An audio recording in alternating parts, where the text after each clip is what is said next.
ভালোবাসা কখনো শেষ হয় না, বেঁচে থাকে চিরকাল। কখনো গল্প হয়ে, কখনো কবিতা হয়ে, আবার কখনো স্মৃতি হয়ে। ভালোবাসি কথাটা কে আগে বলল সেটা বিষয় নয়, আসল বিষয় হলো কে কাকে কতটা ভালোবাসে। একজনের ইচ্ছাতে আর যাই হোক সম্পর্ক টিকে না, কিন্তু একটা সম্পর্ক ভেঙে ফেলার জন্য একজনের ইচ্ছাটাই যথেষ্ট, আর সেটা হলো অবহেলার মাধ্যমে।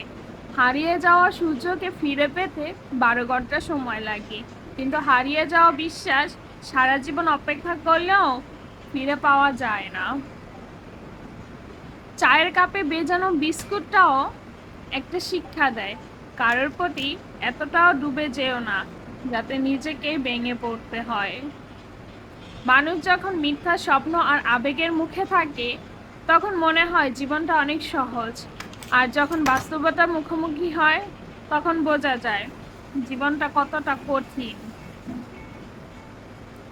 তুমি হাসলে সবাই তোমার সাথে হাসবে, কিন্তু তুমি কাটলে কেউ তোমার সাথে কাটতে আসবে না।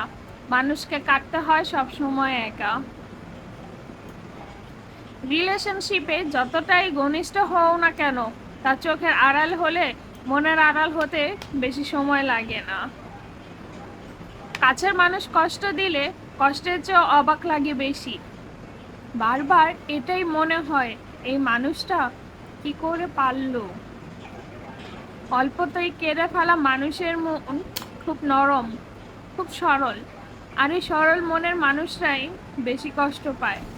একা থাকাই ভালো, অন্তত কেউ কষ্ট দেবার মতো থাকলো না। কাউকে খুব বেশি আপন করতে নেই, কারণ আপন মানুষগুলোই জানে ঠিক কোথায় আঘাত করতে হয়। মন ভালো করার জন্য বেশি কিছুর প্রয়োজন হয় না, প্রিয় মানুষটার একটু হাসি যথেষ্ট। কাউকে অবহেলা করলে যতটা কষ্ট হয় তা তুমি সেই দিনই বুঝবে যেই দিন তোমাকে কেউ অবহেলা করবে। কাউকে অতিরিক্ত ভালোবেসে গুরুত্ব দিলে সে তোমাকে সস্তা ভাববে। হ্যাঁ, এটাই বাস্তব। রূপে কি আসে যায়, মনটা তো আসল। রূপ তো সারা জীবন থাকে না, মনটাই থাকে। একটা মানুষ তখনই একা থাকতে পছন্দ করে যখন দেখে সে সবাই তাকে ঠকায়। অতীতের ভুলে থাকা একমাত্র হাতিয়ার হচ্ছে বর্তমান নিয়ে ব্যস্ত থাকা।